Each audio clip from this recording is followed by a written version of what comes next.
Tá, a próxima palestra então vai ser em parceria com a Apple Campus Rap e todos eles trabalham com desenvolvimento de aplicativos mobile. E eles vão falar mais ou menos a aplicação da matemática nesse desenvolvimento e algumas curiosidades que o Giovanni gosta de falar. Então, pode vir uma salva de palmas.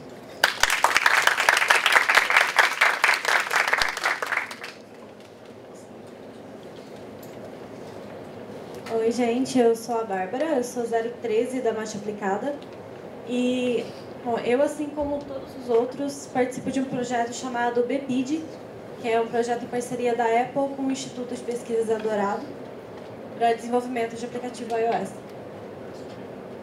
Oi, gente, eu sou a Kim, sou EC015, bom, e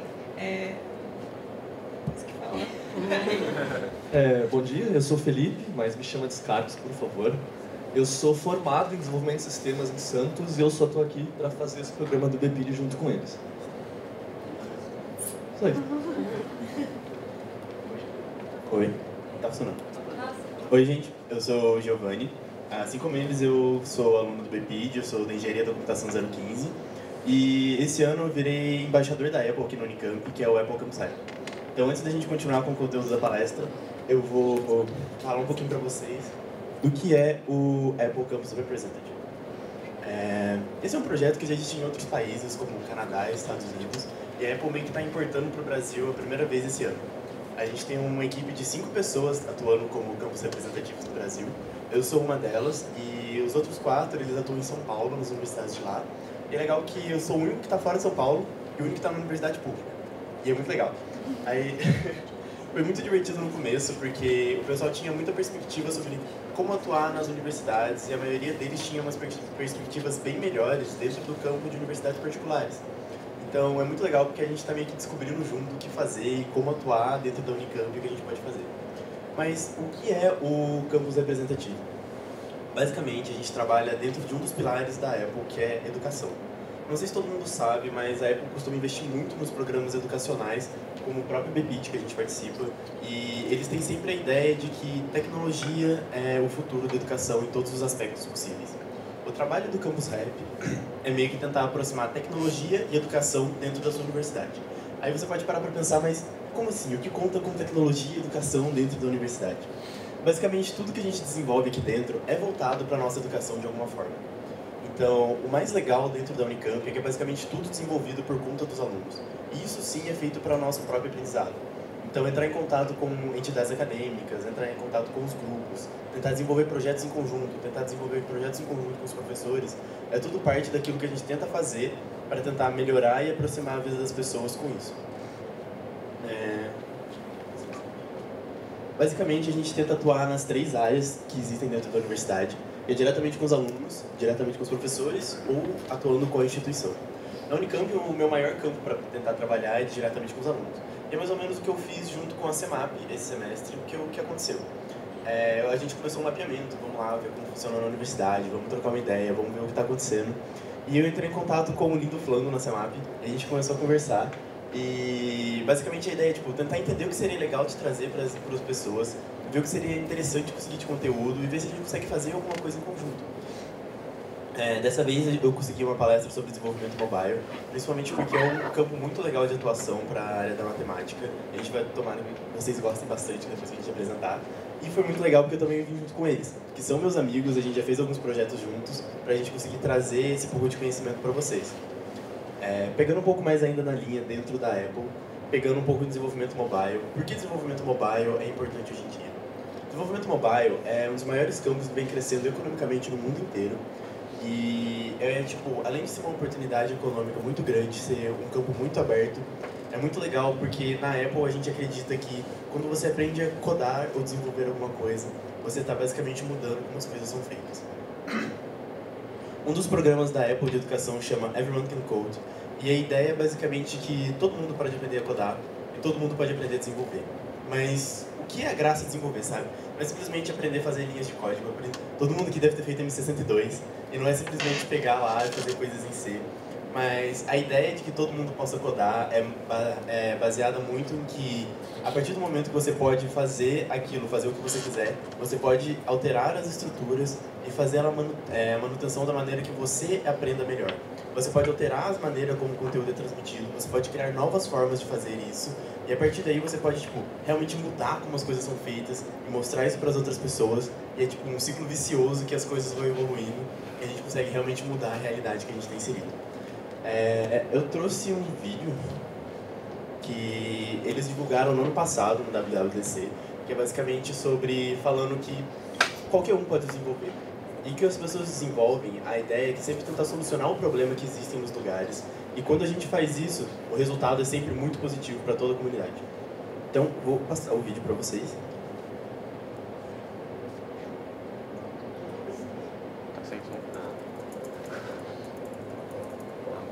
So, this is the first computer that I coded on. In the beginning, my biggest challenge was not having access to a computer. The first line of code I wrote was bouncing ball. It would bounce around the screen, hit the edges, and then come back again. I think the first one was like a to-do list. It was a to-do list. I remember the first time I did it when it worked, and it was like magical. I can do anything with code. Anything I can think about, I can do it. In Beirut, we experience power outages every day. So let me see if I can just do a simple algorithm that can provide the electricity cut off time. It shouldn't cost life to give life. But if we compress all these health guidelines into small movies. I'm one person that saw a problem and created a solution to stop or assist a woman in domestic violence. What we wanted, what we needed, didn't exist. So at some point, you just say, okay, well, let's do it ourselves. Let's make an app. Well, when I first start an app, I have to have a plan. We start with that little glimmer, that seed of a new, fresh idea. There's this fear of code, like it's so hard or it's inaccessible, but actually it's not. Someone who doesn't even know code at all, if they really studied some simple Swift code, they would probably be able to understand it. Anything's possible, and it all comes from that first step. Launching it was a big moment, actually. I told everyone about it. I'm like, download my app, it's on the App Store. I was dancing. I called all my girlfriends that I cried to. It's such a crazy feeling because it's so many emotions, so many wishes, so many dreams. I always tell my students, do you have Beirut electricity? My son made it, he built it. And the girls, is he single? By the end of 2016, 1 million women will have a safe birth due to the Safe Delivery app.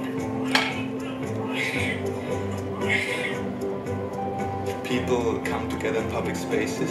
It creates a kind of happiness, and it creates a kind of like healing effect for the soul. Don't touch my code! Dear Kira, young people like you are tomorrow's leaders. You inspire me and give me tremendous hope for the future. Michelle and I wish you all the best. Sincerely, Barack Obama. These tools are something that we desperately need when trying to change the world. I think the more people who can learn to code, learn to build apps, the more problems can be solved. I feel like I'm creating stuff that can actually change the way people live, which is super awesome. I want to be this amazing coder, this off-the-chain senior developer where everybody comes to me and it's like, can you fix this? And I'm like, yeah. I'm like, and I go in there, I'll just type up the code and blah, blah, blah, damn. And like, wow, you can do this, yay!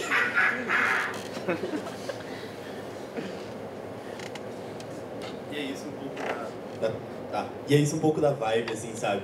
Mostrar que realmente quando a gente desenvolve alguma coisa, quando a gente cria uma aplicação, não é simplesmente pra gente, não é simplesmente para conseguir lucro, é realmente pra gente tentar mudar a realidade que a gente se encontra, é realmente pra tentar fazer uma coisa melhor na vida das pessoas, como eles mostraram aqui nos vídeos, e a gente realmente acredita que isso é uma coisa sensacional. Agora, qual a graça de ser de uma pessoa da matemática e entrar no ramo de desenvolvimento mobile? mais legal é que quando você tem uma base de conhecimento matemático, quando você conhece melhor sobre isso, cara, dá pra fazer muita coisa legal. E, cara, dá pra fazer muita coisa muito melhor que muita gente aí. E é isso que a gente vai mostrar um pouco agora. Fique à vontade pra fazer perguntas, tá? Tipo, levanta. Se vocês quiserem vir aqui na frente também, troca ideia. Vem, só pergunta, vamos lá. É bem open, vamos realmente trocar ideia. E agora, para falar um pouco mais da matemática na vida real, gostaria de falar para a Bárbara. Então, tem alguém aqui que não é da matemática aplicada? Ok. Mas todos passaram pelo cursão, certo?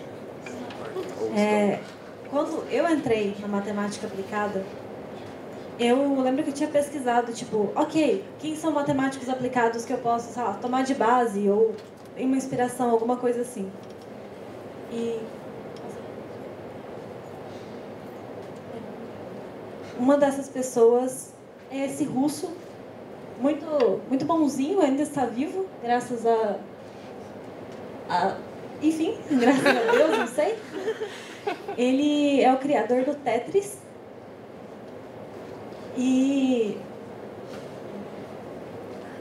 Mas eu encontrei depois de muita pesquisa, porque não é uma referência óbvia a ele. A única pessoa que eu realmente via era o Marcos Castro, que alguns de vocês talvez conheçam.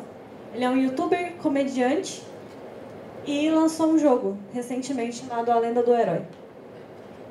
E quando você fala, tipo, ok, o que o matemático aplicado faz da vida, e a primeira referência que você tem é comediante, você fica meio desmotivado, pelo menos. Eu fiquei, não sei vocês, assim, mas depois que eu comecei o BPID, que é esse projeto que a gente faz parte, deu pra perceber que, tipo, matemática aplicada não é só você sentar ou talvez ir pra uma área acadêmica e dar aula disso, ou ir trabalhar em um banco, que é a primeira coisa que falam pra gente quando a gente entra aqui.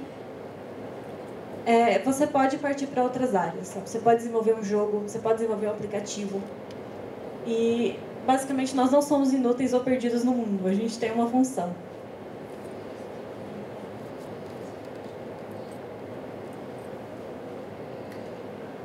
Falando um pouco da parte de desenvolvimento, a minha história, por exemplo, eu sou formado, como eu disse, na área mobile, na área móvel, eu estou mais ou menos um pouco mais de um ano. E, assim, desde o meu colegial, sei lá, em 2007, que eu decidi que eu ia fazer isso, porque é muito bizarro a ideia de você pensar de fazer alguma coisa, fazer um projeto, um software, um aplicativo que as pessoas usem do dia a dia. E com programação, com desenvolvimento, eu gostei dessa ideia, eu fui com ela à frente, tanto que eu estou com ela até hoje. E é muito legal você pensar que você consegue tratar e tirar uma ideia da cabeça, do papel e colocar em prática. Seguindo essa minha experiência, todos os professores, orientadores, instrutores que eu tive, eles sempre falavam que o melhor jeito de programar é você fazer um bom código, sendo ele reutilizável, eficiente e funcional. E o que diferencia para mim é realmente isso. Um desenvolvedor ok é aquele que faz o que tem, resolve o problema. Só que um excelente desenvolvedor, um ótimo desenvolvedor, ele consegue fazer as mesmas coisas, com a mesma funcionalidade, com a mesma eficiência, com menos código. Porque hoje em dia tem código aberto na internet, você encontra várias coisas no Stack Overflow e você consegue resolver o problema. Mas é diferente quando você faz a mesma coisa, só que com menos código. Eu tenho um exemplo para dar, que o Giovanni já está colocando. A minha senha.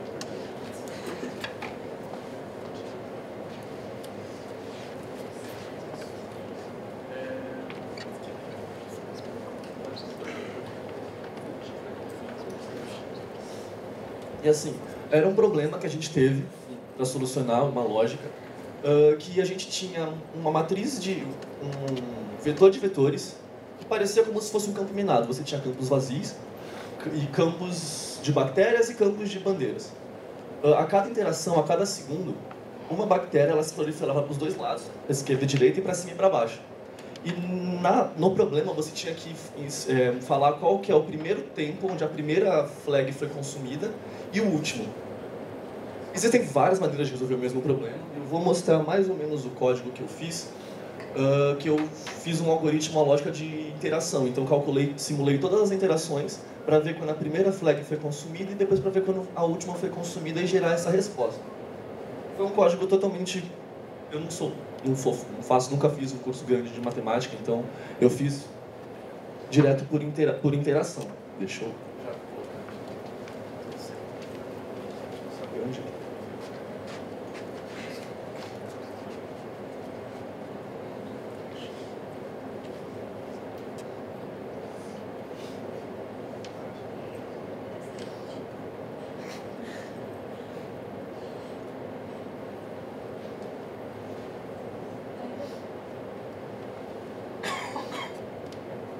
Dá pra ler, dá? Só fecha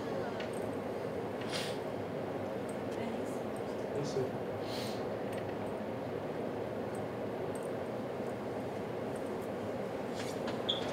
Eu não vou entrar em muito detalhe do código, mas é como eu falei, ele tinha essa interação e ele fazia todo, desde o primeiro segundo até o último, até quando tinha flag, e ele calculava quando a última flag era consumida, ele gerava essa resposta.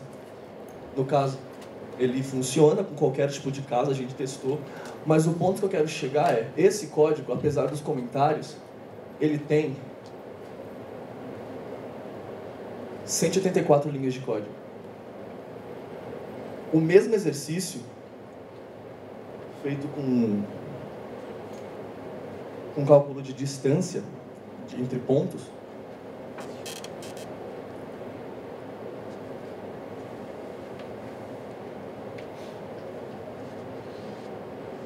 ele tem 73. É o mesmo código, quer dizer, é o mesmo problema, com soluções diferentes. Da minha resolução eu fiz apenas por interação, e usando a teoria de distância, mínima distância e máxima distância entre pontos, esse mesmo código tão funcional, tão reutilizável e tão eficiente funciona da mesma maneira. Então, por exemplo, você consegue aplicar vários fundamentos da matemática em código. Então, assim, funciona da mesma maneira, e esse código recebeu vários elogios, porque acho que foi o menor código dentre 50 pessoas, e tão eficiente quanto, entendeu? Então, dá para aplicar, e dá para aplicar muito fácil.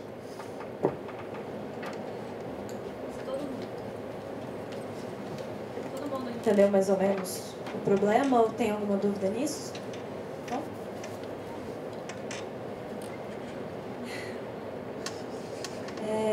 Quando a gente quando a gente teve essa atribuição para fazer, tiveram muitas resoluções diferentes.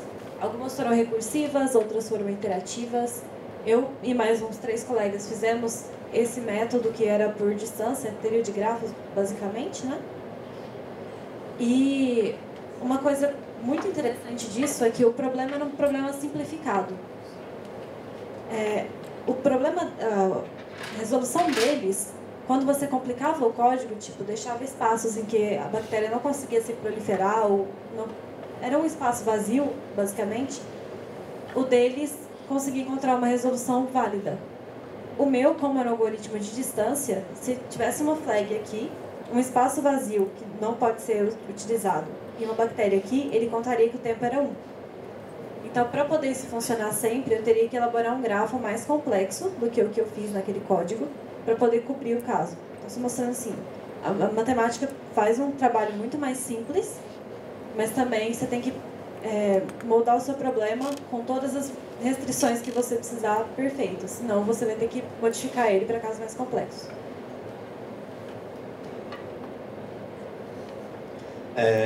Então, tipo, isso é só mais ou menos para dar uma noção de como funcionam as coisas e tentar mostrar que, tipo, cara, matemática tá aí, tá realmente muito presente nas coisas que existem, nas coisas que a gente pode criar e nas coisas que a gente pode desenvolver. E para dar um gostinho um pouquinho melhor, a gente trouxe alguns aplicativos que já existem, que, tipo, as pessoas utilizaram vários conceitos matemáticos para conseguir montar as aplicações.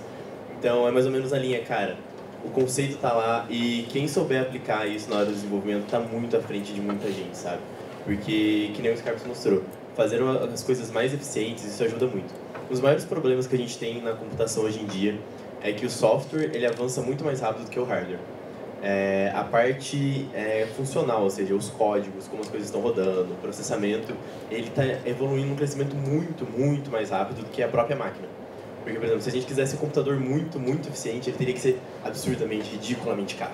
E aí, de gente padrão universitário aqui, Unicamp, a gente tá tendo dinheiro para comprar computadores tão caros assim.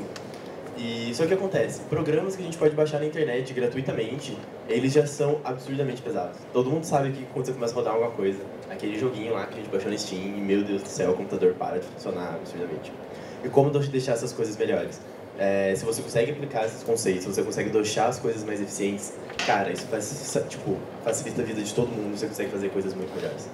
Um exemplo muito interessante foi montagem de jogo. Eu esqueci se foi o último Max Payne ou um jogo assim. Eu não sei se vocês sabem, mas quando você renderiza um jogo 3D, eles fazem por polígonos. E fazem a montagem de polígonos, fazem triângulozinhos e deixam bonitinho. O que acontece? Hoje em dia os jogos, para ser 4K, Full HD e tudo mais, você colocando todas as coisas, meu Deus, eles vão enchendo de polígono. Eles vão enchendo de muito polígono. E quando tem muito polígono, as coisas não funcionam. Aí você olha um pedaço do mapa renderiza, outro pedaço não aparece, um pedaço tá preto e você fica, meu Deus do céu, o que está acontecendo? Em base, eles vão falar, porque sua máquina não tem potência suficiente para poder renderizar todos os polígonos. Mas, por outro lado, ninguém fala, foi o desenvolvedor que não calculou as coisas direito e deixou renderizar uma quantidade absurda de coisas. Tem alguns métodos novos que estão surgindo para poder fazer renderização, que, cara, é teoria de grafos, matemática aplicada loucamente, no fundo, assim, para tentar realmente otimizar a maneira como as coisas são feitas e diminuir absurdamente a quantidade de polígonos dessas cenas. Conforme as coisas vão avançando, hoje em dia todo mundo quer televisão 4K, a gente quer coisas 3D, a gente quer sempre cada vez mais coisas, mas ninguém para muitas vezes para pensar que, cara, isso gasta cada vez mais processamento. E diminuir a quantidade de processamento que tem nessas coisas é um fator muito importante. E eu sei que é uma das áreas da matemática que estuda, que é basicamente a otimização das coisas. Fazer a otimização dos algoritmos, fazer a otimização dos processos, fazer a otimização de muitas e muitas coisas para que as coisas continuem rodando eficientemente. Esse ano, na E3, eles já chegaram a anunciar, acho que alguns jogos 4K, assim, para rodar no Xbox que vai sair, do Projeto Scorpio. E muita gente ficou tipo, cara, nossa, isso vai ser sensacional, o frame rate vai ser absurdo, vai ser tipo uma resolução muito grande nos jogos. Mas teve um trabalho muito intenso da equipe por trás, juntamente dos designers, com a equipe dos matemáticos, com a equipe dos desenvolvedores, para realmente conseguir fazer, cara, a gente precisa diminuir a quantidade de polígonos. Como faz? Matemática aí. Aí vocês dão um jeito e conseguem fazer as coisas funcionarem. Então, vou mostrar algumas aplicações que a gente pegou. Basicamente para falar que, cara, a gente está falando sim do desenvolvimento, mas é um desenvolvimento não necessariamente, vamos fazer uma calculadora. Não, sabe? Não é essa linha que a gente quer passar para vocês. A gente quer mostrar a linha que um matemático ele pode atuar no desenvolvimento de basicamente qualquer coisa. E atuar no desenvolvimento de qualquer coisa significa criar coisas novas para todas as áreas da sociedade. Vamos lá. Um primeiro ponto interessante, eu vou mostrar por esse joguinho aqui. Ele é um jogo muito simples, que simula a órbita de corpos nos planetas. E se você consegue colocar aqui, ele simplesmente vai fazer a atração. Eu sou muito ruim nesse jogo, como vocês perceberam. Ele vai realmente simular a atração das coisas. Tem um jogo melhor para poder simular isso, meu Deus do céu. E você pode parar pra pensar, tem um pouco da física por trás, mas quando você vai realmente programar, tipo, não existe física. Você tem que programar tudo pela parte matemática da coisa. Aí tem música. Por exemplo, esse daqui é um dos meus jogos favoritos, assim, que você realmente, a partir do input do jogador, que seja, são comandos simples, você consegue calcular toda a trajetória que o corpo já vai fazer. Aquela linha que ele mostrou exatamente toda a trajetória que tem. E você pode clicar e ficar, tá, mas eu usei isso pra fazer um jogo. Não, você não usou isso só pra fazer um jogo. Lembra todos aqueles conceitos, tipo, cara, criar aplicações para poder estudar as coisas. Se você coloca um pouquinho mais, isso vira muito facilmente uma ferramenta educacional. É uma ferramenta educacional que um matemático pode ter criado para uma pessoa estudar física. São conceitos bem difíceis de gravitação, cara, 2 corpos aqui interagindo loucamente. Não sei se vocês sabem, mas vocês são excursão. Coisas físicas e mecânicas, elas evoluem num grau, tipo, absurdamente rápido. Se você tem um sistema com um corpo interagindo com outro corpo, isso tem uma resolução. Mas se você tem 2 corpos, já não tem solução analítica. E isso é um caos, assim. E você consegue simplesmente demonstrar isso com 2 bolas pretas e uma bola azul na tela, girando, sabe? Você consegue fazer a demonstração e conseguir utilizar isso. E, sabe, colocar várias coisas ao mesmo tempo, colocar vários padrões e colocar todos os corpos interagindo, tudo isso foi feito, tipo, calculando exaustivamente como as coisas poderiam ser. E em lifetime eles conseguem interagir e fazer como as coisas funcionam. Tá bom. Então, além dos exemplos básicos, a gente tem tipo, nossa, o Wolfram Alpha. Quem aqui, levanta a mão, quem nunca utilizou o Wolfram Alpha? Meu Deus, vocês estão perdendo. O Wolfram Alpha é uma ferramenta universitária que eles usam para fazer cálculos de várias coisas. Essa eu peguei a versão errada, como dá para perceber. Mas eu peguei realmente para mostrar que, tipo, não é simplesmente isso que vocês podem desenvolver enquanto matemáticos, enquanto desenvolvedores de aplicação. Nós, enquanto estudamos no BPID, eles falam pra gente que o cerne do desenvolvimento de um aplicativo, que ele vai realmente dar certo se você acredita na ideia dele, se ele está resolvendo um problema de alguém. E por resolver o problema de alguém, você pode parar para pensar, poxa, vamos resolver a fome no mundo. Vamos, tipo, qualquer coisa. Desde resolver a fome no mundo a problemas simples, de, por exemplo, uma pessoa que tem que criar uma estampa. Vamos criar uma estampa para uma roupa. E você fala, ai meu Deus, mas como eu vou fazer isso? Existe uma aplicação muito simples que você pode simplesmente pegar e desenhar e pronto. Criamos uma nova estampa de roupa. Ou um azulejo português. Eu tenho certeza que os portugueses fazem um azulejo assim. E assim, qual a graça... Esses são os meus aplicativos favoritos da vida, assim. E qual a graça dele? O uso dele, o funcionamento é tipo uma coisa muito simples. Você simplesmente abre a tela e faz um desenho. Só que qual que é a parte legal? Por exemplo, esse daqui é um padrão para criação de mandalas. Eles chamam de caleidoscópio. Toda vez que você faz um traçado em um dos pontos, ele calcula em todas as outras seções o mesmo dimensionamento, o mesmo posicionamento, e você consegue replicar aquele ponto lá. Então, se você simplesmente pega aqui, você faz tipo, desenhos absurdos e de maneira muito simples. Quero voluntário da plateia para vir testar. Alguém? Vem. Chama Amaze Your Breath. Deixa eu escrever para ele para poder ver.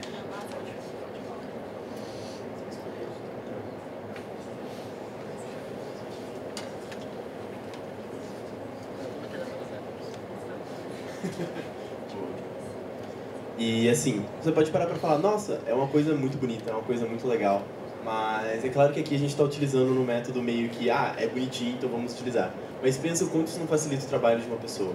Pensa que realmente quando a gente for criar padrões, vamos criar estampas. Eu estava conversando com a nossa professora de design esses dias e ela falou, gente, isso é uma ferramenta absurda para criar texturas. E criar texturas não é simplesmente... Criar texturas é um campo muito difícil para se utilizar em vários meios, porque, por exemplo, lembra toda aquela história dos polígonos? Todo polígono ele tem lá para fazer a sua forma, mas dentro da forma você também tem que colocar cores, e geralmente essas cores não são cores chapadas, você tem que criar uma textura. Então, se você, com uma aplicação simples, a gente já conseguiu criar uma textura.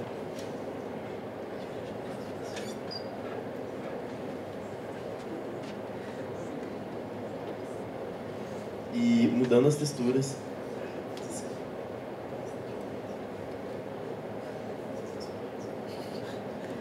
e assim, quando a gente facilita a coisa para as pessoas, a gente realmente consegue ver o impacto que isso tem nas coisas e a forma como isso vai tipo, realmente poder mudar a sociedade.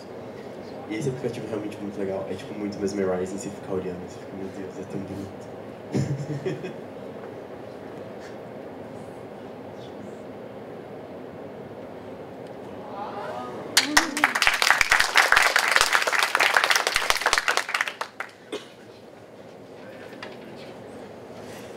Passou as últimas horas das últimas semanas, na verdade, brincando com isso entre aulas. O professor dava aula pra gente, a gente pegava o iPad do Gil, desenhava uma mandala, devolvia e voltava pra aula. São coisas muito absurdas. Esse daqui foi um amigo que ele pegou tipo, pela primeira vez, eu nem falei como funcionava o negócio. Ele já fez o negócio dele, sabe? E assim, é muito legal você perceber que a matemática sendo aplicada para alguma coisa artística. Geralmente as pessoas não veem muito a beleza que tem na matemática, sabe? Quando a gente realmente consegue explicitar isso, é uma coisa muito legal. Quando a gente entrou no auditório aqui hoje, eu vi lá no fundo dele que ele tem algumas fotos de abóbadas e tudo mais, e cara, eu falei, tipo, é exatamente isso, sabe? São os mesmos padrões, são as mesmas formas, as mesmas figuras, e tudo isso com certeza, tipo, eximiamente calculado, eximiamente feito, que a gente consegue criar simulações muito simples e mostrar para as pessoas. E de novo, eu vou sempre puxar pro lado educacional, que é meu trabalho aqui. Pensem que, cara, a gente consegue realmente mostrar e fazer os desenhos e colocar isso e, tipo, de uma maneira muito fácil. E se você tem isso na mão, é, tipo, aprendizado muito bom pra todo mundo. Imagina o cara que inventou esse tipo de coisa, talvez eu não tava nem pensando muito nisso, mas o tanto que isso pode ajudar pra mudar a educação entre as pessoas, sabe? São realmente coisas muito legais. E o que mais que eu tinha pensado para trazer de exemplo eram realmente jogos. Porque, além do mais, jogos são coisas muito legais. E um jogo muito legal também é Angry Birds. Todo mundo já jogou Angry Birds, eu acho. Mas é mais ou menos na mesma linha do Orbit. O que é o legal do Angry Birds? Oi? O que é o legal do Angry Birds? A interação entre os objetos... Não, propaganda, Jesus.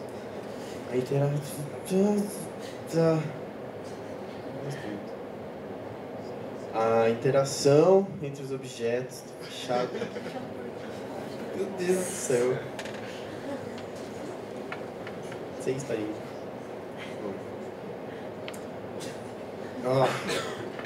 A interação entre os objetos, a gente consegue ver que, tipo... Esse Angry Birds eu peguei o Space porque ele realmente mostra a trajetória do passarinho. E a gente consegue ver que, cara, ali a gente consegue puxar, a gente consegue ver, tipo, mudar a força que a gente está aplicando. E isso muda diretamente a trajetória em que ele vai executar durante a trajetória do jogo. E você fica, tipo... Aí você fica, cara, mas é só um joguinho, é só uma coisa simples. E você pode parar pra pensar, cara, não é só um joguinho de novo. Enquanto eu tava no ensino médio, na escola que eu estudava, a gente utilizava iPads. E teve uma das aulas que eu era o monitor de física da turma. E eu usei Angry Birds pra ensinar lançamento oblíquo no ensino médio. A gente pegava o pessoal e falava, qual ângulo vocês acham que vai mandar o passarinho mais longe? Todo mundo puxava com a mesma força e ia mudando, alterando os ângulos. Ia vendo, tipo, ele faz a trajetória do passarinho, a gente marcava na lousa. E depois a gente via, tipo, realmente qual foi parar mais longe na tela. Então, são ferramentas muito simples e coisas que a gente pode fazer pra realmente mudar e tentar ajudar aquilo que vocês fazem. Com certeza vocês têm uma matéria muito difícil na matemática. Imagina se tem um aplicativo, tipo, pra ajudar vocês a fazerem as coisas. E são coisas, tipo, muito absurdas e que a gente consegue resolver de uma maneira muito fácil.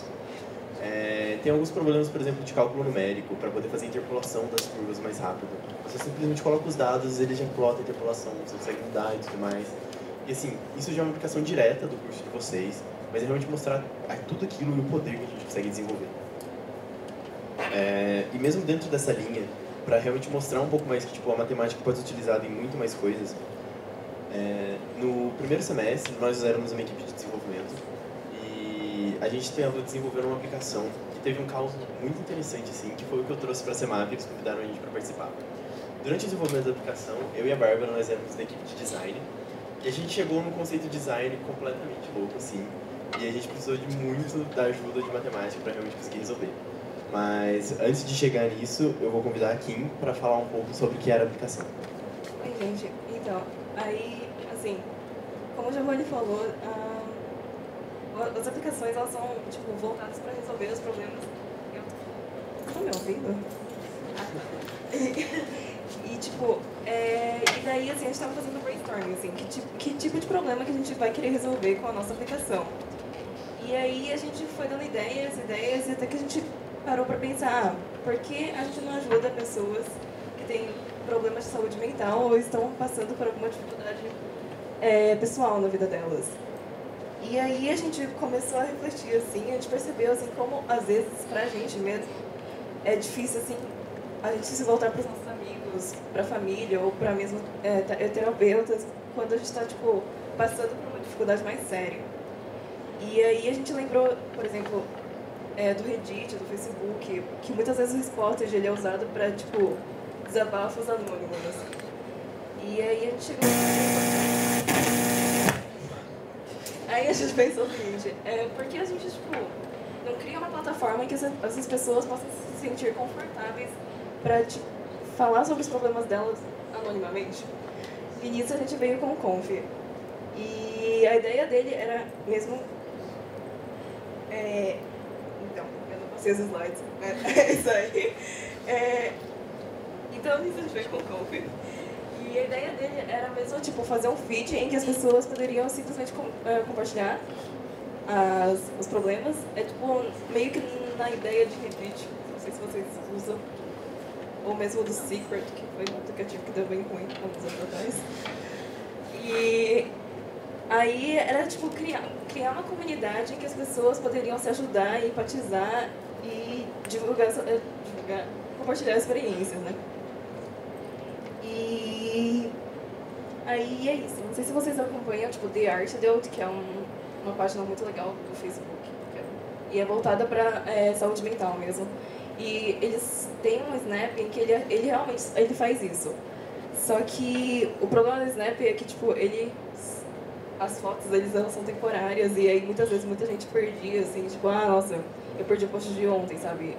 E, assim, os posts são pesados mesmo, são, tipo, pessoas passando por problemas muito difíceis e a galera do mundo inteiro respondendo e ajudando. E aí vocês estão vendo que no nosso feed a gente escolheu um degradê de cores, em que eles vão falar melhor sobre isso. Então, quando a gente começou a fazer o desenvolvimento do app, você tem processos. Um deles no design é escolher o padrão de cores que você vai aplicar. Aí...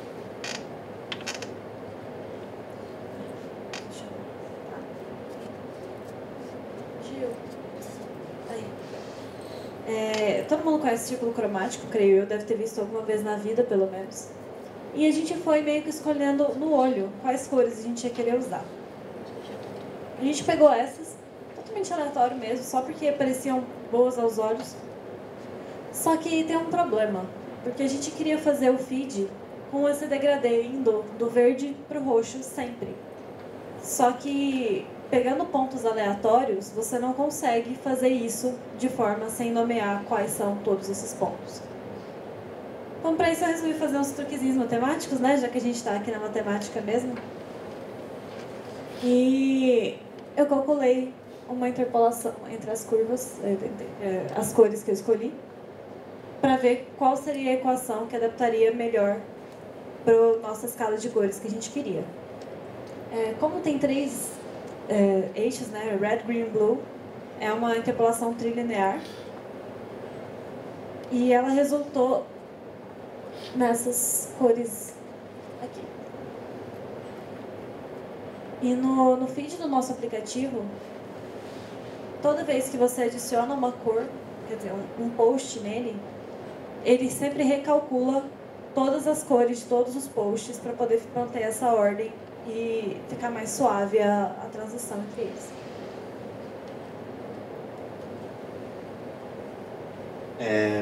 Então, tipo, o problema, ele parecia muito simples. A equipe de design chega e fala, a gente quer uma aplicação assim com um degradê. Aí você fala, não, colocar o degradê num pedacinho, tudo bem. Vou pegar uma das... vamos pegar uma das telas. Aqui, colocar um degradê dentro de uma célula dessa, tudo bem. A gente vai lá, foi um degradê. Mas a gente foi tipo, não, a gente quer um degradê entre todas. A gente quer que o primeiro seja verde, o último seja roxo, e entre todos eles tenham todas as cores intermediárias. Aí a equipe de desenvolvimento olhou e ficou tipo, como fazemos isso?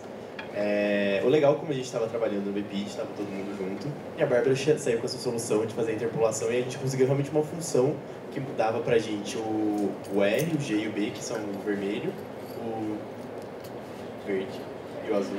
Esqueci que era o G. O vermelho, o verde e o azul, e a gente conseguia colocar a cor de cada célula bonitinho. E a gente ganhou, a gente foi bem elogiado pelo design da aplicação, porque ele ficava muito conciso. Independente do número de posts que ele tinha, ele sempre mantinha esse degradê de uma maneira muito suave.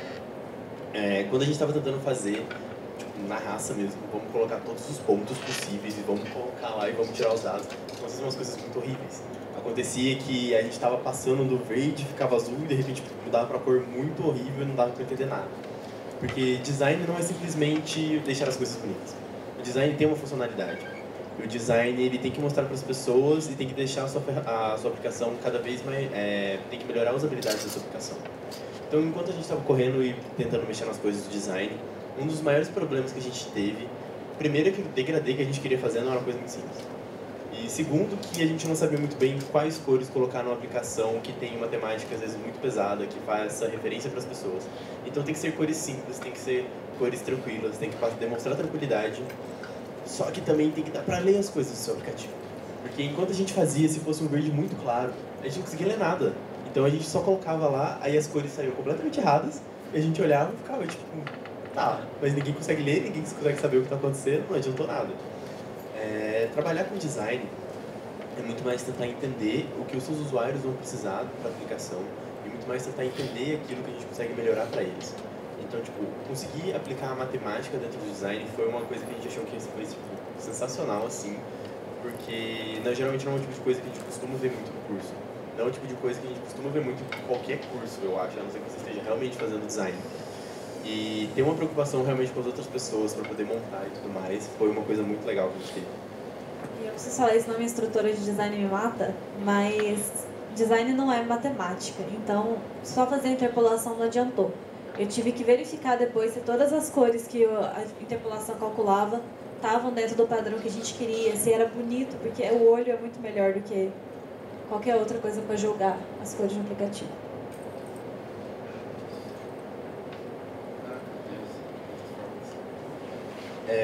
E agora, para a gente chegar mais ou menos no encerramento, eu queria voltar para vocês um pouco na linha de, do desenvolvimento de aplicações. Espero que vocês tenham tido notas. Alguém tem uma pergunta até agora?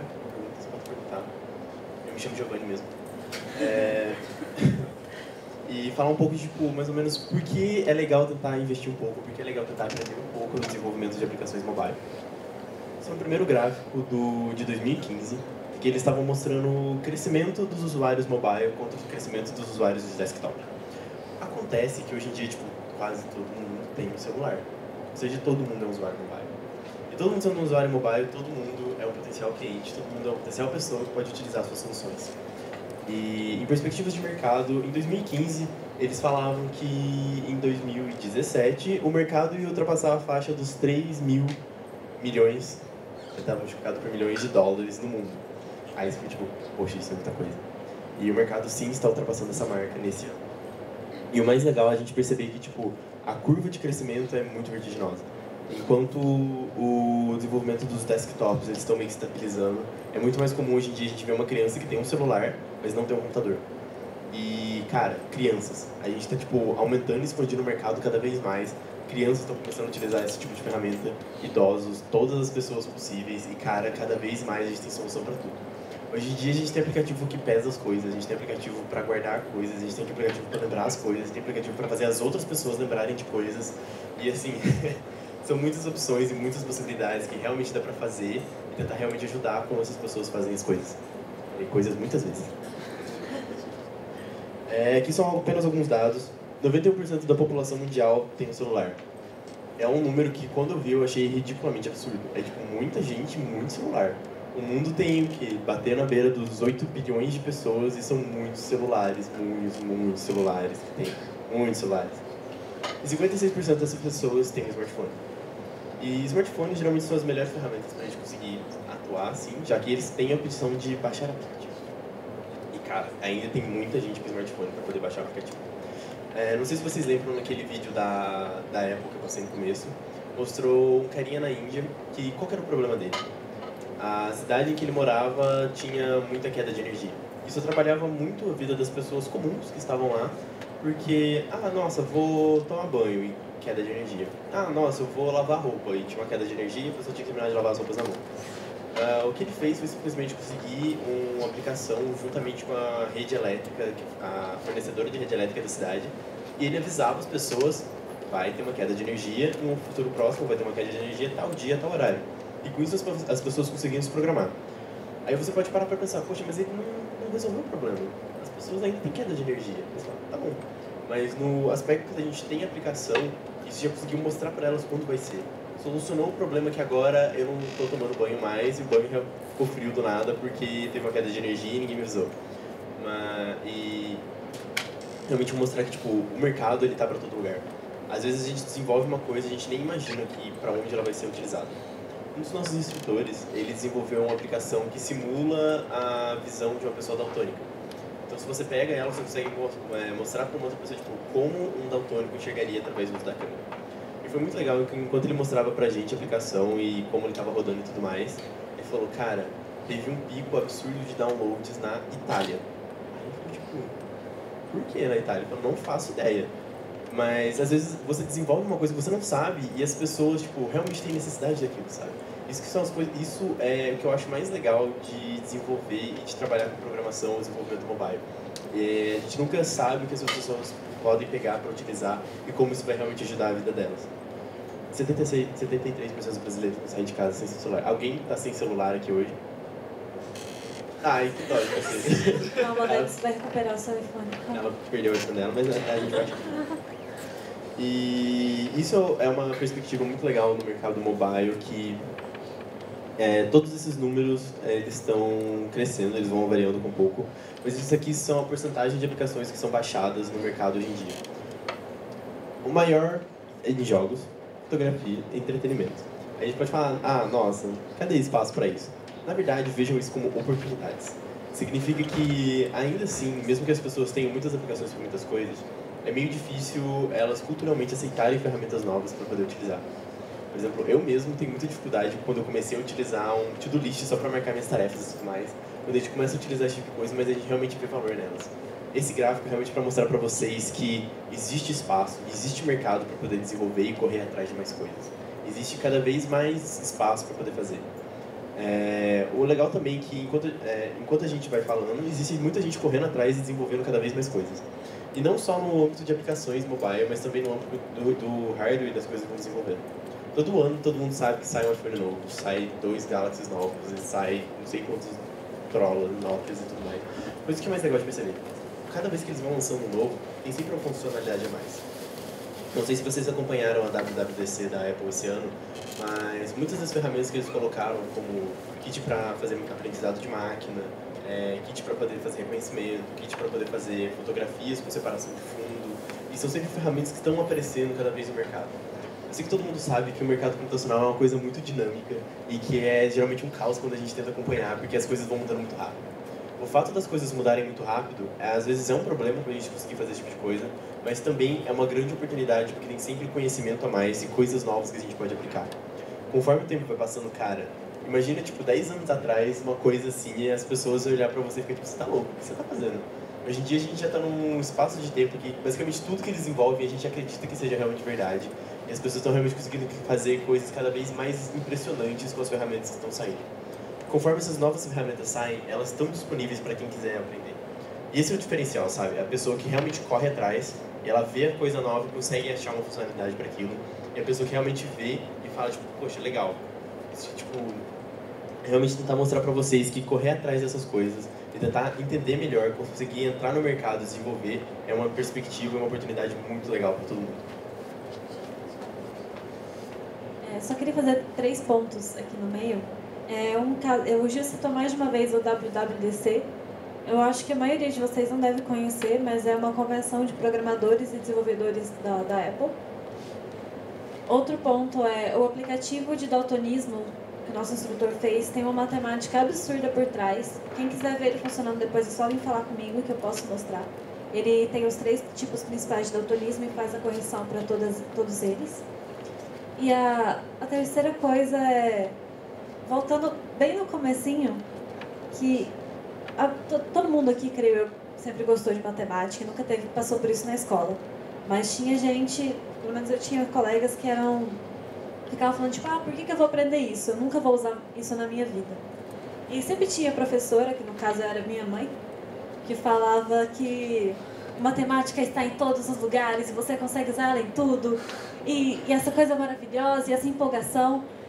E a gente vê que no fundo é verdade, sabe? A gente usa matemática em tudo mesmo. Então, ainda mais no desenvolvimento de aplicativo... Olha que malandro. Ainda mais no desenvolvimento de aplicativo, você pode usar ela no design, que nem eu e o Giovanni usamos. Você pode usar ela na parte de código. Você pode usar ela na parte financeira também. Então, assim, tem espaço para todas as ênfases da matemática aplicada no desenvolvimento de aplicações. Então, tem algum daltônico aqui? É mais comum achar um daltônico no Unicamp do que parece, tá? Eu tenho uns 7 amigos daltônicos, assim. Meu irmão é daltônico também. A Kim descobriu que é daltônica no desenvolvimento do aplicativo. Foi uma coisa bem engraçada, na verdade. Mas aqui é só pra mostrar pra vocês o que o app do Daltonize Me faz. Ele pega e ele meio que retira as cores dos cones que as pessoas não têm.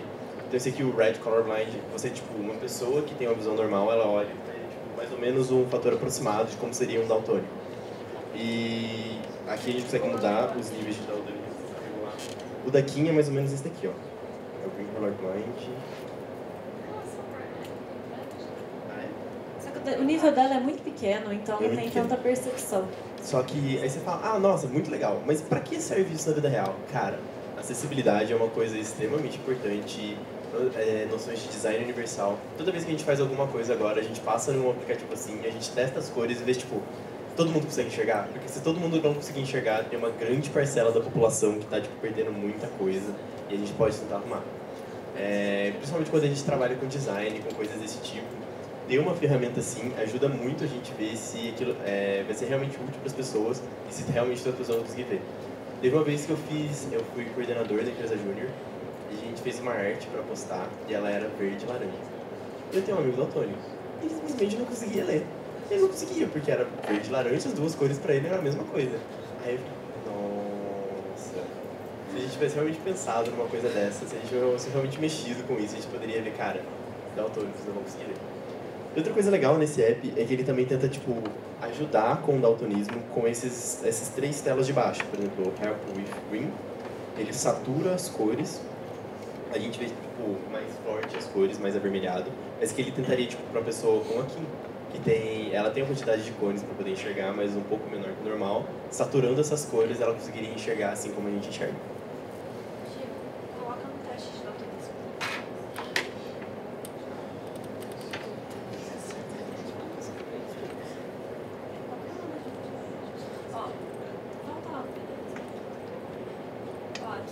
Aqui dá pra ver melhor com o teste de daltonismo? Volta no menu principal, por favor. Ali em cima é como alguns daltônicos veem esse teste. O caso do meu irmão e o da Kim é esse primeiro aqui. Eles realmente não enxergam o número que está escrito. De jeito nenhum. Dá pra ler o 12 e olhe lá e volta lá no menu. A correção dele você consegue ver perfeitamente quais números que são. E é um cálculo extenso, mas ele funciona. Sabe?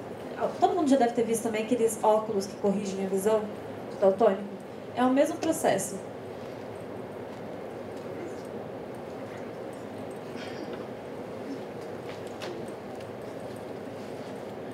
Alguém tem uma pergunta? Quer fazer um comentário? Alguma coisa assim? Vocês estão muito quietos, gente.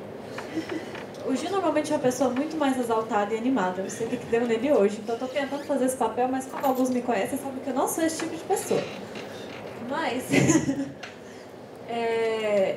enfim, eu acho que a gente queria agradecer, então, todo mundo por ter vindo. Qualquer coisa, se quiserem falar com a gente fora da sala, à vontade.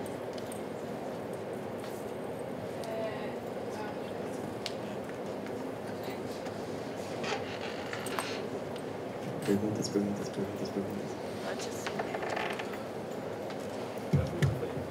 Alô? Oi. Então, eu queria pedir para vocês falarem um pouco do processo seletivo do BPID, de como é o curso, como faz para entrar e quantas são as inscrições. Ok. O BPID é uma sigla, né, para Brazilian Education Program for iOS Development.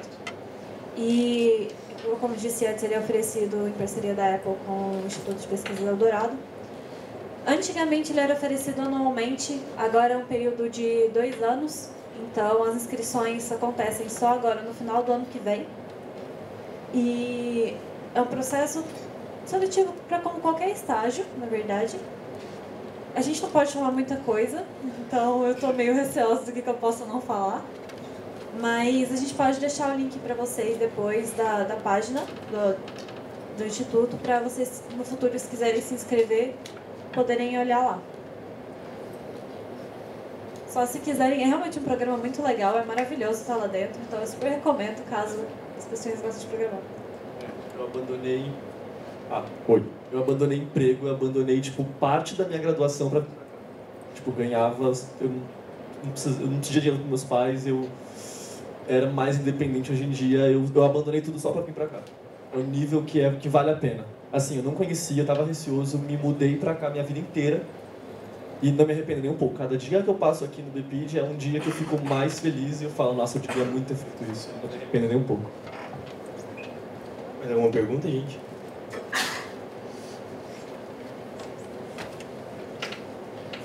Quão consumidor de tempo é você trabalhar em desenvolvimento de aplicativos e essas coisas? Porque tem gente, pelo menos é o meu caso, que gosta dessas coisas, mas não é uma coisa que quer fazer, trabalhar pro resto da vida. Então, quer saber, como um hobby ou coisa do tipo, é muito pesado, é impossível, é tranquilo? Na verdade, eu acho que é muito prazeroso. Porque assim, antes de eu entrar nessa área, antes de eu entrar na faculdade até, eu queria, mas eu não tinha certeza absoluta do que eu queria. Aí tanto que eu fiz alguns cursos de programação e quando eu vi que eu consegui fazer por hobby um sistema de cadastro de aluno para a escolinha da minha mãe, ela ficou muito feliz. Eu percebi que, tipo, assim, é um sistema simples, com banco de dados local mesmo na aplicação. E eu demorei, assim, uma semana, que eu fazia, tipo, depois do colégio, assim, é que assim, eu comecei o curso no colegial, então logo depois que eu saí da faculdade, que eu não trabalhava na época, eu guardava umas 2, 3 horinhas, via uns tutoriais, via uns códigos e em uma semana eu fiz um protótipo para ela ficou muito feliz. Ela falou, nossa filho, obrigado. Porque ela falou que tava tipo, tudo em planilha, por exemplo. Então assim, é tranquilo. É que também varia muito da complexidade do que você quer fazer. Mas dá para fazer muita coisa sem viver disso. Eu, por exemplo, passei uns 2 anos da minha vida fazendo isso por prazer, porque eu gostava. É que eu sou suspeito para falar porque eu gosto de programar. Então, mas é bem tranquilo e dá. Muita gente tem emprego e programa porque gosta, não tem nada a ver, trabalha uma área totalmente diferente e só gosta. Mas dá facilmente. Obrigado. Só complementando, programação tem a vantagem de ter tudo online.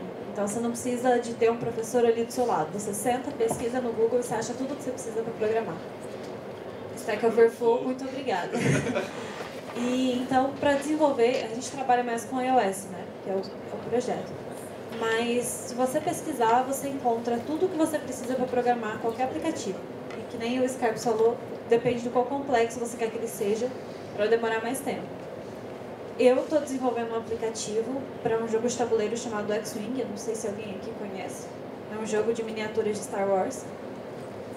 Eu poderia ter gastado uma semana fazendo ele de um jeito simplesinho. Eu estou gastando 2 meses já, porque eu quero que ele fique perfeito. Eu sou uma pessoa muito perfeccionista, eu quero olhar para ele e falar, não vejo defeito. Então pode durar quanto tempo você queira. Se vocês têm um pouco de curiosidade também para aprender melhor um pouco sozinhos, a Apple disponibiliza esses livros em iBook, EPUB, PDF, tá na internet, é open, free, open source, vocês podem pegar. Eles basicamente tentam dar a base de desenvolvimento de aplicações para iOS e a introdução ao Swift. Então, assim, se vocês quiserem até trocar uma ideia sobre isso depois, os livros eles são realmente feitos para as pessoas aprenderem sozinhas a base de como as coisas funcionam. Eles têm todo um ambiente que roda em iPad, que roda em iPhone, que roda no Mac, que pode simplesmente ajudar as pessoas a começarem esse primeiro passo na programação dos apps. E é muito legal, foi bem estruturado, é o programa mundial deles, esse Everyone Can Code, é muito bacana. Mais alguma pergunta, gente? Eu mesmo aprendi, eu comecei Swift com um livro deles, só. Bom dia. Eu sei que vocês aprenderam muita coisa com o estágio, mas a minha pergunta é quais matérias aqui da Unicamp te deram uma base melhor para vocês conseguirem trabalhar as coisas que vocês foram aprendendo lá? Tá, o Scarpes não é da Unicamp. Aí ele... Mas, assim, principalmente todas as bases de programação que a gente tem. M62 ajuda em qualquer coisa, porque é a base, sabe? 202 a gente utiliza os conceitos por trás que a gente faz. E MC302, eu acho que não é obrigatório da grade de vocês, mas é que é a base de programação orientada a objetos. E tudo que, não sei se vocês conhecem o conceito, C que a gente faz em 102 é uma programação estruturada. E conforme as linguagens foram avançando, eles começaram a criar os modelos orientados a objetos, que é uma maneira diferente de organizar o seu código, que dá abertura para as outras coisas. Então, tipo, já ter essas noções, entender como essas coisas funcionam, ajudam muito. Porque todas as linguagens que hoje em dia as pessoas usam de verdade para desenvolvimento, seja Java, que é para desenvolvimento em Android, ou mesmo Swift, que é para desenvolvimento em iOS, elas são orientadas a objetos. E aí, para o desenvolvimento em si, basicamente toda a matéria da computação ajuda em alguma coisa. Então, se você fizer banco de dados, você vai aprender a fazer banco de dados. Se você fizer, sei lá, programação não linear, você vai aprender a fazer programação não linear. E... Então, é uma coisa que eu ia falar. Da parte de matemática, o que mais usa é matemática discreta, que é a parte de teoria vai desenvolver bateria de gráficos e tudo mais, que é uma parte muito importante da computação. Cálculo numérico, programação linear, programação não linear, que eu estou fazendo com essa pessoa maravilhosa que está sentada aqui conosco. Elas ajudam muito, ainda mais quando você tem uma maluquice de interpolar a cor por um aplicativo. A base de desenvolvimento, as matérias básicas do Instituto de Computação aqui da Unicamp mesmo ajudam muito. Principalmente saber tipo, como começar a programar alguma coisa. E você também tem uma matéria que é de design, que eu não lembro a sigla, que aí você passa no computador. MC750. Que eu faço no computador. Mas tipo, pro BPID, assim...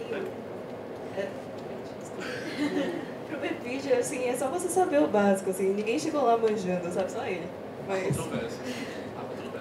Não, mas eu cheguei lá de perdido, assim, também. E eles realmente não esperam que você entre lá sabendo, sabe? Só, tipo, ter um pouquinho de lógica de programação, assim, já é o suficiente. Já tem um cara da FEAG, tem um da filosofia. É a primeira vez que tem 3 pessoas do cursão lá. Então nós temos eu, o Lucas Barros, eu nunca lembro sobre o nome dele, que também é da matemática aplicada, e... Eu nunca sei se o Rick é de Ricardo ou de outro nome. É Ricardo, né? Que ele é da Física 015, 014, alguma coisa assim. 12? Não é 12, é meu bicho. 14. Mais alguma pergunta, gente? A gente conseguiu responder a sua pergunta bem? Sim, obrigada. Aproveita que tá na vibe, vamos perguntando. Vai. A gente não precisa ter medo da gente. Pergunta aí, galera. Uma coisa que eu ia perguntar sobre isso, assim, que você comentou que tem gente de outros tipos de filosofia. Eu ia perguntar como que é essa interação, como é que, interação, de cursos diferentes lá, como é que foi, como é que tá sendo a experiência, como é que foi, sei lá, curioso. Olha, eu acho que foi bem tranquilo em geral, porque mesmo que assim, você tem que ter uma noção básica de lógica para entrar, para fazer os testes, mas lá dentro eles ensinam tipo desde o básico. Então assim, eles fazem um nivelamento de conhecimento, eles vão desde o básico até tudo que a gente está aprendendo até hoje. Então, ninguém... Por exemplo, algumas pessoas, por exemplo, esse rapaz da FEAGRE, ele não sabia programar, ele falou que ele não manjava muito, ele manjava só um pouquinho de lógica. E hoje ele consegue fazer linhas de código, quando ele é da minha cidade, ele é de Guarujá, Santos. Fui para Santos uma vez com ele, ele falou, cara, acho que vou ficar perdido porque eu não sei programar e a galera programa e eu não sei fazer nada. Eu falei, cara, relaxa. Relaxa que primeiro que não é difícil, segundo que tem muito material, tanto oficial como extraoficial, e terceiro que a gente conversou com os instrutores, eles falaram que iam fazer um nivelamento e hoje ele continua preocupado, mas ele está bem menos porque ele está conseguindo desenvolver as coisas. E lá o pessoal, a gente tem que sempre ficar bem unido, né? A gente sempre compartilha o máximo possível entre a gente para... Com a Bárbara tem alguma dúvida de programação, eu falo com ela. Se por acaso tem algum problema de design, eu falo com ela. E a gente sempre faz isso com todo mundo. Então a integração entre os participantes, para mim, ela é muito boa, ela é muito produtiva. Até dos instrutores. E tem uma coisa também que o método de ensino lá, que é um projeto, né? Não é exatamente um estágio, ele pode funcionar como. Mas ele não é um esquema, o professor chega na sala, dá a matéria e acabou e vai embora. Ele é um processo que chama Challenge-Based Learning, que a gente aprende a partir de desafios que eles passam pra gente. Se a gente não quiser fazer, tudo bem, a gente não faz. A gente vai estar perdendo aquilo que todos os outros puderam aproveitar. Então, cada um aproveita do jeito que consegue ou do jeito que quer. Sabe? Todo mundo se esforça quanto puder, quanto quiser. Então, a interação é muito tranquila. Outra coisa que eu acho muito legal é a diferença de perspectiva que cada pessoa tem lá dentro, sabe? Teve um grupo que eles estavam desenvolvendo uma aplicação para fazer jogos para ensinar física e através de um jogo histórico. Aí o pessoal tava, nossa, a gente vai ensinar o conceito de refração de luz. Aí chegou a nossa professora de design e falou, cara, isso é ambientado na história, isso é puta livro de história que você consegue mostrar para as pessoas, sabe, tipo, funcionando, ambientando. Aí eu fiquei tipo, meu Deus, eu estava pensando em como codar um negocinho para a Luísa multiplicar lá. Já tem todo um contexto histórico por trás, assim, que o grupo tinha pensado, sabe? Então é muito legal e tem espaço para todo mundo. E outros pontos de vista são importantes para qualquer coisa, né? Eu acho, assim. Então, como você tendo pessoas de cursos muito distintos lá dentro, você tem essa facilidade de ter pontos de vista muito diferentes. Então, a quantidade de músicos que a gente tem lá Ou eu toco harpa, o Gil toca piano, a Kim toca piano, o Scarpes toca bateria. Isso já muda a percepção nossa que a gente tem das coisas. Se a gente for fazer um aplicativo de música, a nossa visão vai ser diferente da de uma outra pessoa que não toca lá. Mais alguma pergunta?